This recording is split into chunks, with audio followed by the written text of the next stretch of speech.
अस्सलामुअलैकुम। मोहम्मद अज़हर सिद्दीक अपने programme political diaries के साथ हाजिर खिदमत है। 30 अप्रैल 2022 बरोज़ हफ्ता सुबह प्रोग्राम देख रहे होंगे। कोशिश कर रहा हूँ कि अब मैं टाइम जो ऑर्गेनाइज़ किया उस पर प्रोग्राम आप तक आ जाएँ और लेटेस्ट मेरे व्यू आप तक। मैं आजकल स्पेस में ज़रा मेरा जाना कम हुआ है, मसरूफियत बहुत ज़्यादा थी, लेकिन मैं आप तक कोशिश करता हूँ आगाही देता रहूँ। ये अमानत है, आप तक बात आनी चाहिए।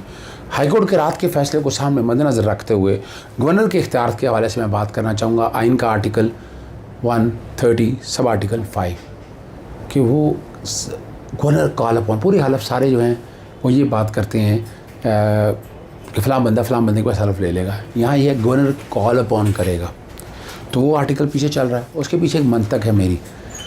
फिर आर्टिकल 255 और आर्टिकल 104 देखना है कि किस तरह हलफ लेना है, कैसी हलफ लेना है, स्वाबदित किसकी है, हाई कोर्ट किस तरह मुदाखलत कर सकती है, high court can't interfere into the matter. Governor ने पहली एडवाइस लिखी वो बैकग्राउंड पे चल रही है, जिसने बड़ा governor has played very intelligently. इस तरह के गवर्नर, वाइब्रेंट गवर्नर की ज़रूरत है। वैसे मेरे क्लास फेलो हैं उमर चीमा साहब, गैरिजन बॉयज़ में हम इकट्ठे पढ़ते रहे। तो वो फिर प्रेसिडेंट ने जब ये पहला फ़ैसला आया, बैकग्राउंड पे पहला फ़ैसला चल रहा है जो 22 अप्रैल को आया, ये उस कॉन्टेक्स्ट में लिखी एडवाइस। फिर 27 अप्रैल का फ़ैसला एक आ गया और उस वक्त फिर प्रेसिडेंट ने गवर्नर को लिखा, वो भी चल रहा है। उसका जवाब बहुत खूबसूरत दिया गया, नपातुल्ला के लफ्ज़ सजेस्ट प्रपोज़ किया है, बाइंड नहीं है, और आइन जो मुझे कहता है मुझे आइन की पासदारी करनी है, वो भी बैकग्राउंड पे चल रहा है। यानी पहली के गवर्नर की एडवाइस, प्रेसिडेंट का लेटर, दूसरी गवर्नर की एडवाइस, हाई कोर्ट का पहला ऑर्डर, हाई कोर्ट का दूसरा ऑर्डर। ये मकसद सिर्फ आपका कि आपको सिखाना है, बताना है।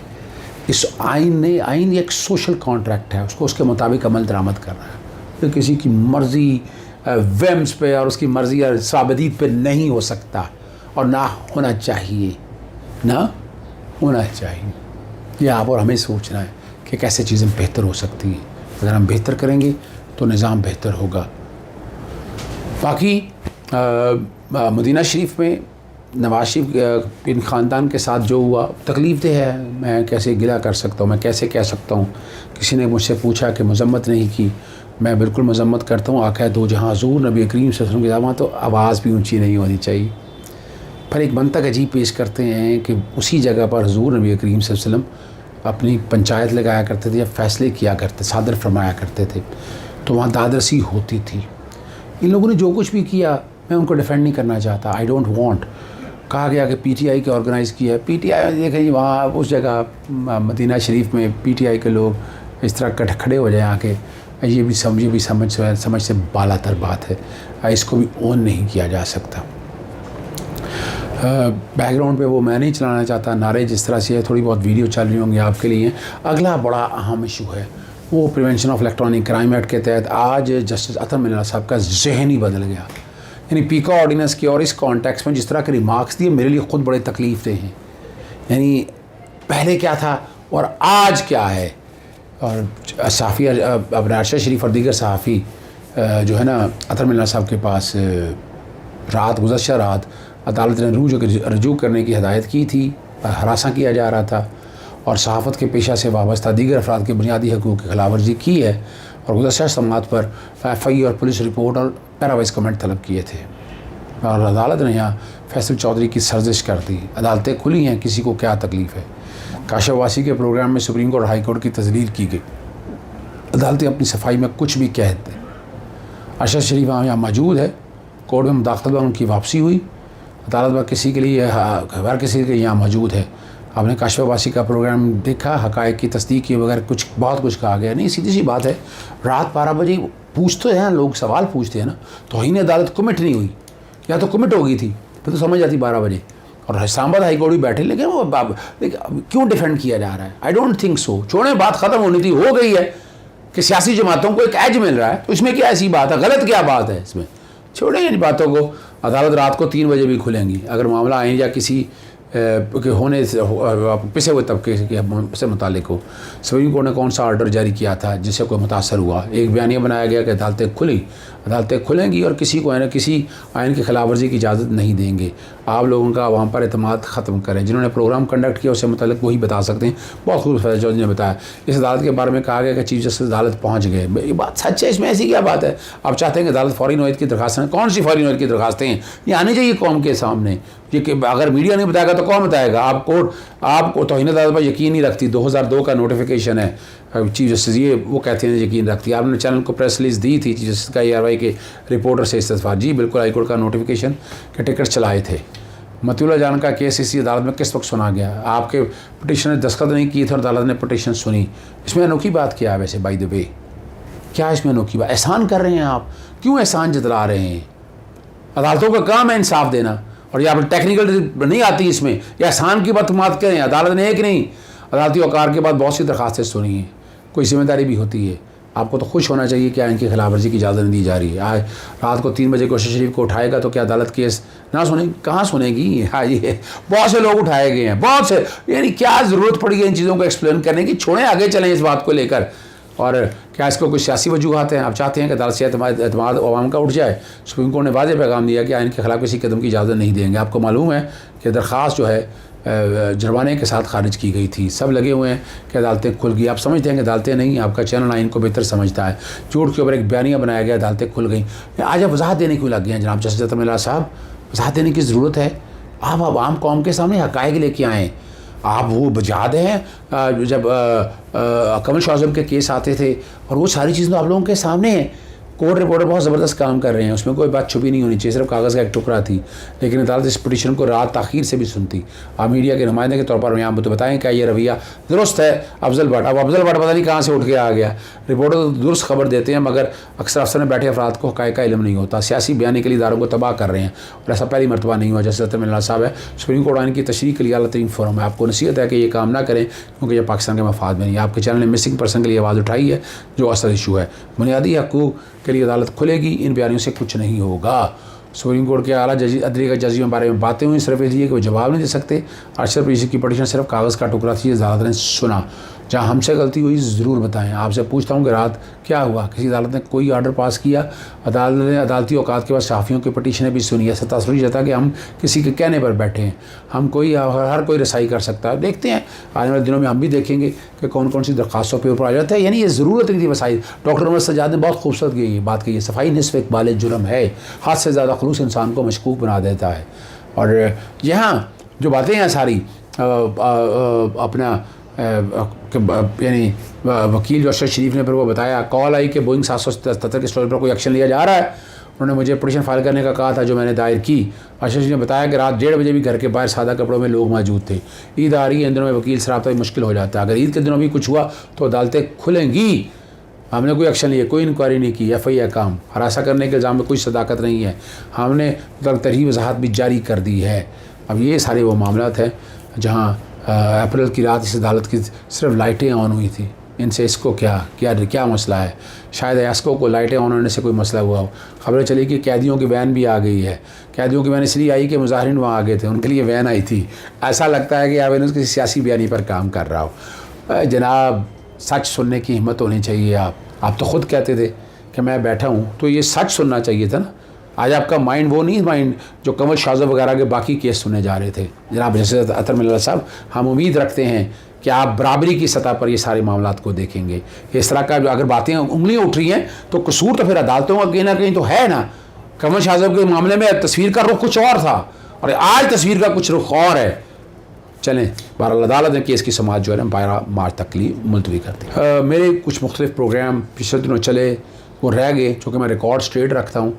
ज़रा वो देख लीजिएगा, कई प्रोग्राम में मैंने बात की है, ज़रा वो देख लीजिएगा। हमजा शरीफ ही है, क्योंकि वो डिफेक्टो वज़ीर आला तो बन गए और बना दिया उनके पापा जी ने।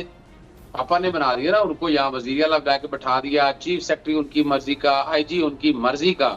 जो कुछ बर्बरियत हुई है 16 अप्रैल को, मैं तो हाईकोर्ट में मौजूद था। हाईकोर्ट ने डायरेक्शन दी थी कि बाहर की वहाँ अंदर बुलाई गई, और दोस्त मिजारी जो है वो इनके साथ मिला हुआ और अंदर बैठ के, यानी आप अंदाजा लगाएं, मैन हैंडलिंग के साथ की मारा तशद्दुद साथ तक किया कि बिस्मिल्लाह में आपके सामने। और जितनी भी ये कार्रवाई है ये सारी गैर कानूनी है। जो इलेक्शन हुआ है वो भी गैर कानूनी है। यही इलेक्शन का यही गवर्नर साहब ने कहा, और यही मैंने बाकायदा 2 मेंबर्स की तरफ से नोटिस दिया है दोस्त मजारी को, अभी तक तो वो जवाब दे नहीं सके। इजलास बुलाना, गैलरी के अंदर बुलाना, गुंडे वो इकट्ठे कर लेना, 200 के करीब स्ट्रेंजर्स वहां बुलाए गए जो असेंबली के हाल में बुलाए, और पुलिस जो है एंटी राइट फोर्स, डॉल्फिन। अच्छा अजहर सदीक साहब एक सवाल है मेरा। बिल्कुल अदालत ने हुक्म दिया कि आप वहां पर वोटिंग कराएं, लेकिन फेयर एक ऐसी ट्रांसपेरेंट अंदाज में सब कुछ करवाएं। वहां पर मजारी साहब आए, जो कुछ हुआ वहां पर मारपीट हुई, पुलिस आई, क्या अब कोर्ट को यह नजर नहीं आ रहा? वो नजर आ रहा था। और ये जो मारपीट है, आसिया अमजद जो वहां पर इस वक्त जिंदगी मौत की कशमकश में है, और जिस तरीके से पुलिस आई, लोगों को मारा पीटा गया, ये गिरफ्तारियां, ये तो कोर्ट ने तो ये कहा था कि फ्री एंड फेयर इलेक्शंस करवाएं, और ये गिरफ्तारियां वोट डालने से पहले लोगों को पकड़ के ले जाना, क्या अदालत को ये नजर नहीं आ रहा? क्या वजह है? किस चीज की पट्टी आ गई है आंखों के आगे? देखिए समी साहब, बात तो कई सच है और तल्ख सच है। यानी पहले जो दरखास्त 21 तारीख को आई, 21 तारीख को बताया गया अदालत को, जनाब चीफ जस्टिस मोहम्मद अमीर भट्टी साहब को बताया गया कि ये कुछ हो रहा है, इलेक्शन में ये हुआ है। उन्होंने कहा ये मेरे सामने ही नहीं है। फिर 12वरी कराई गई कि ये सारा मामला है, लेकिन आपके सामने है। वो 30 घंटे में इंसाफ मिल गया उनको, इनको नहीं मिल सका। मॉल्टन का सानिया आपके पास है, सुप्रीम कोर्ट ने कहा है, हाई कोर्ट के अंदर 4 महीनों के अंदर डिसाइड करना है। आज कितने साल गुजर गए हैं, और वो दरखास्त ही समाअत के लिए अगर मुकर्रर होती है, कभी एक जगह छुट्टी पे चला जाता है, कभी एक जगह छुट्टी पे चला जाता है। और ये खबर मैं आपको और दे दूं, बड़ी मजेदार खबर आपको मैं दे रहा हूँ, ये ब्रेकिंग खबर है आपके लिए, कि जनाब शहबाज शरीफ साहब किसी बड़ी शख्सियत को मिले हैं, उन्होंने लाहौर हाई कोर्ट का चीफ जस्टिस अपनी मर्जी का मान लिया, और उनको यकीन दहानी करा देगा। मुझे नाम पता है उनका, मुझे जो शख्सियत का नाम पता है। यानी अगली प्लानिंग भी शुरू हो चुकी है कि लाहौर हाईकोर्ट का चीफ जस्टिस अपनी मर्जी का लगाने जाने जा रहे हैं। तो आप क्या बात करेंगे? यहाँ दूसरी डेटा आई थी यहाँ पर। अच्छा दीक साहब एक सेकंड मुझे ये बताइए कि अभी तक जो हुआ है, इस पर अभी वो राजी नहीं है। अभी लाहौर हाई कोर्ट ने जितना रिलीफ दिया है, इससे भी ज्यादा चाहते हैं। मैं यही तो कह रहा हूँ कि वो राजी नहीं है। ये तो अब इससे तो बड़े ग्रेटर और क्या चाहिए ना। अभी देखिए क्या हुआ, मैं बताता हूँ ना क्या हुआ। वो वहां पर जो असेंबली के अंदर आईजी वगैरह सारे आगे, प्रिविलेज मोशन आई, प्रिविलेज मोशन पे रिकॉर्ड मांगा गया आईजी पंजाब से। वो तो डर गए, जो कि सजा दे देंगे अपना ना, पंजाब प्रिविलेज एक्ट 1972 सजा है, 6 महीने तक सजा दे सकते हैं। तो उन्होंने क्या किया, उन्होंने आज बाकायदा वो जस्टिस शुजात के पास वो चैलेंज किया था, तो आज वो हियरिंग के लिए रखा हुआ था। सेक्रेटरी पंजाब असेंबली मोहम्मद खान भट्टी साहब को बुलाया हुआ था। तो अनायतुल्लाह लक साहब को वो रिकॉर्ड लेके आ रहे थे, डिप्टी सेक्रेटरी उनके कोऑर्डिनेशन है, उनको पुलिस ने उठा लिया। और इतने हैवी कंटिंजेंट आए यहाँ पर, दोनों गेटों में कम अपेशी 200 पुलिस वाले आए थे जो मोहम्मद खान भट्टी साहब को उठाने के लिए आए थे। ये तो भला हो जनाब जैसे शुजात अली खान साहब को जब उनके नॉलेज में आया, तो उन्होंने आईजी को हदायत जारी की कि इनको यहाँ से लेकर पंजाब असेंबली तक पहुंचना जाए। फिर डिटेंशन की एप्लीकेशन फाइल की, वो डिटेंशन की एप्लीकेशन एक जज साहब के पास लगी है, इतराज के तौर पर उन्होंने दूसरे जज साहब के पास भेज दिया। और बड़ी मजेदार बात बता रहा हूँ, एडिशनल एडवोकेट जनरल को कहा जाके हदायत लेके आए, अदालत का कोई पुलिस वाला फोन नहीं उठा रहा था, कोई हदायत देने के लिए तैयार नहीं, जाकर डिटेंशन ऑर्डर है या FIR है। अदालत यानी एक अदालत ये बेबस थी, आप अंदाजा लगाएं, ये अदालत बुनियादी हकूक का तहफ़्फ़ुज़ फराहम कर रहे हैं, और ये अदालत बेबस थी। वो सुबह के लिए रखा गया कि सुबह लेके आए, CCPO को हदायत जारी की कि FIR है तो वो लेके आओ, डिटेंशन ऑर्डर। ये अब ये माशाल्लाह से ज्यादा संगीन बात है। हमारी अदालतों को सोचना पड़ेगा, अदालतें अंडर क्वेश्चन है। एक और खबर दे दूं आपको, कल रात जस्टिस साकिब निसार साहब इमरान खान साहब को कल मिले थे। वो क्यों मिले थे, जरा ये भी मैं वैसे मैं डायरेक्ट तरीके से बताता हूँ कि हो सकता है कोई पैगाम देने गए हो, कोई अदालतों के हवाले से कोई पैगाम देने गए हो, कोई इनके किसी ना किसी जो अब तो हर एक को डर लग गया ना, हर एक को कि जनाब ये इमरान खान साहब तो कंट्रोल में नहीं आना, ये तो सारा कुछ नंगा करके रख देंगे। ये तो हर कोई डर गया। मैं आपके सामने चीजें बता रहा हूँ कि यानी हमें तो पता है ना यहाँ क्या होता है, या चीफ जस्टिस के हवाले से जो मामला चाह रहे, मैं तो डिमांडें बता रहा हूँ, होता है या नहीं होता अलग बात है। ये मैंने आपको वो बातें बताई हैं, और उनकी पूरी कोशिश थी। और वजह क्या हुआ, मौजूदा चीफ जस्टिस साहब शायद उनकी गवर्नमेंट इंस्टॉल करने में नाकाम हो गया ना, यानी वो ऑर्डर दिए हैं, ऑर्डर उनकी मर्जी के शायद ऑर्डर नहीं आया, इसलिए आगे की तैयारी हो रही है। जो आगे जो चीफ जस्टिस आए, और वो बईद यही लग रही है कि शायद ईद के फौरन बाद अमीर भट्टी साहब से इख्तलाफात अपनी जगह है, लेकिन इन्होंने एडमिनिस्ट्रेशन इस तरह बार काउंसिल या बार एसोसिएशन के हाथ नहीं जाने दी। ये एक अलग बात है।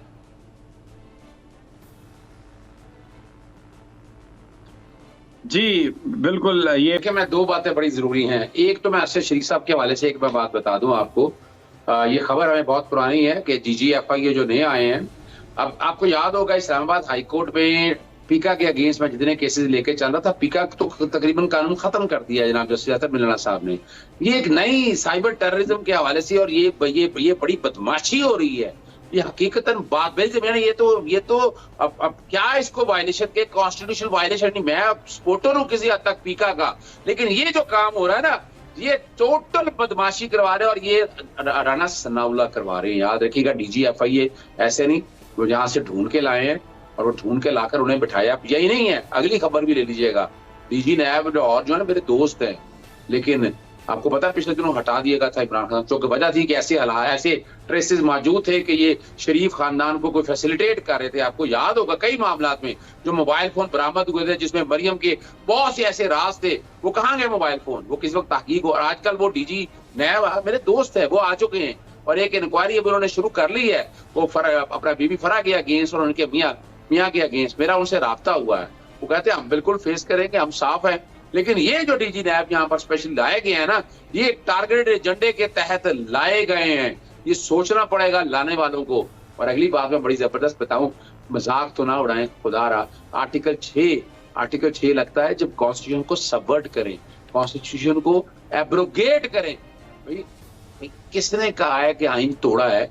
आइन तो लाहौर हाईकोर्ट ने तोड़ने के हवाले से, तो हाईकोर्ट ने वायलेशन की है, हाईकोर्ट ने वायलेशन की आइन की। 248 में सदर के इख्तियारात में तजावत में मुदाखलत की कोशिश किया हाईकोर्ट ने। हाईकोर्ट को ये इख्तियार नहीं है कि 248 के तहत। और ये जो आर्टिकल 6 की बातें करते हैं ना, उन्हें कहे आ जाए दरखास्त तो दर्ज कराएं, बेवकूफ मत बनाए। कौन को जूते खाने का शौक है ना, आ जाए। अब वो तो कौमी असम्बली का इजलास 14 दिन से आगे जाने की बातें करते थे, जब आर्टिकल 6 लगा रहे थे। और अपना मिसाल के तौर पर तहरीक एतमाद के हवाले से तब आर्टिकल 6 लगा रहे थे। आर्टिकल 6 मजाक बना लिया इन लोगों ने। और जो भी बयान दे रहे हैं, इलेक्शन कमीशन को ऐसे बयान का नोटिस लेना चाहिए कि ये हमारे वो पार्लियामेंटेरियन है जो जिनको यानी 62 के जो म्यार है उस पर पूरा उतरते हैं। यानी इनको अंदाजा ही कुछ नहीं है, जो दिल चाहता है कहना शुरू कर देते हैं और सारे अब खामोश से बैठे देखते रहते हैं। और वाकई आर्टिकल 6, वो कौन सा आर्टिकल 6? आर्टिकल 6 सिर्फ लगना है जब सबवर्ट हो, और ये लगता है उस वक्त जब डिक्टेटर आता है, जब आइन में तरमीम करता है आइन को, आइन के छेड़ा-छड़ी करता है जिसकी 2 तारीख की जरूरत होती है। तो बेवकूफ मत बनाए। ये यानी ये ज्यादती की उन्होंने, और जो लोग भी थे ANF का पर्चा देखें। ये आप बड़ी एक पैनल, इसको एक साजिश यूं कह दें कि यही तो है जो पीका ऑर्डिनेंस के अंदर ये चीजें थी कि इनको इन चीजों के ऊपर सख्त एक्शन होने थे। इस्लामाबाद हाईकोर्ट ने जब पीका ऑर्डिनेंस को, ये देखा ना, पीका ऑर्डिनेंस जिस तरह की फेक न्यूज के, वो सहाफियों के अगेंस्ट नहीं था, ये वो न्यूज है। और इसमें ये उल्टा 295A का मुकदमा जिन्होंने ये बनाया उन पे बनता है, यानी उन पे नहीं बनता। ये उन्होंने ब्लास्फेमी की है जिन्होंने ये वीडियो काट छांट कर जो बनाई है और उसको जो आगे प्रमोट कर रहे हैं, उन पे भी उतना ही बनता है कि आप एक ऐसी बात को जो कही नहीं है, तो आपको पता है तोहमत लगाने की सजा क्या है। हमारे दीन में तोहमत लगाने की सजा क्या है, और बड़ी सख्त सजाएं दी हुई हैं। और इसका तो फायदा इस तरह के अपना समी साहब इस तरह की झूठी है ना, ये है वो फेक न्यूज है जिनको हमें रोकना है। ये है 5th generation war, 6th generation warfare, 7th generation hybrid war, ये वो है। और उसमें अभी तक इस्लामाबाद हाईकोर्ट के ऑर्डर को चैलेंज नहीं किया उन्होंने, ना वो कानून में तरमीम ला रहे हैं। ये तो उन्होंने पूरी प्लानिंग के साथ ये काम किया, टाइमिंग बड़ी जबरदस्त सेट की है। यानी वैसे तो ये केस चलता रहा 1.5-2 साल, और इसका जब फैसला आया, फैसले के बाद आपके सामने इस तरह की मिसालें, और ये पहली एक आध मिसाल है, आपको बहुत सी मिसालें आएंगी। इसके लिए उन्होंने ओन चौधरी को तैयार किया हुआ है, ओन चौधरी से कुछ चीजें बनाकर ले आकर वो तैयार की हुई हैं, ट्रांसक्रिप्ट वो तैयार पड़े हुए हैं सारे। लेकिन कौम ने इस तरह की किसी चीज को कबूल नहीं करना है। कौम अब बहुत आगे निकल चुकी है, कौम को इनके चेहरे नजर आ गए हुए हैं। ये अब अपनी अच्छा, एक सवाल अजहर सदीक साहब, एक सवाल ये बयान फरमाइए। कुछ लोगों का ये कहना है कि जो साकिब निसार साहब से गुफ्तगू हुई उसमें इमरान खान साहब ने एक बात कही कि उन्हें इस बात पर बड़ा अफसोस है कि जब चीफ जस्टिस साहब के पास वो साइफर मौजूद है, वो कोडेड खत मौजूद है, पूरी वजाहत के साथ उसमें लिखा हुआ है कि कैसे साजिश हुई, क्या कुछ हुआ, तो उसके बारे में उन्होंने कोई नोटिस नहीं लिया। आपको लगता है कि ये जो इमरान साहब की बात है जो उन्होंने साकिब निसार साहब से की, अदालतें किसी स्टेज पर जाकर उसको नोटिस उसका कर सकती हैं, क्योंकि उसमें तो बड़ी वजाहत से पूरी साजिश का जिक्र है और ये कहा गया है कि एवरीबॉडी इज ऑन बोर्ड। समी साहब, अगर आपको मेमो गेट स्कैंडल याद हो तो एक खाली कागज का टुकड़ा था ना, उस पे मेमो कमीशन बना, सुप्रीम कोर्ट ने मैटर टेक अप किया, 3 chief justice of the high court headed by justice Qazi Mohammad Isa, और बाकायदा डिटेल में रिपोर्ट आई, और वही मेन करेक्टर हुसैन हक्कानी, इसमें भी वही मेन करेक्टर हुसैन हक्कानी है जो 3 मार्च को नवाज शरीफ से मिलता है। ये कैसी वजाहत के साथ उसमें लिखा हुआ है कि कैसे साजिश हुई, क्या कुछ हुआ, तो उसके बारे में उन्होंने कोई नोटिस नहीं लिया।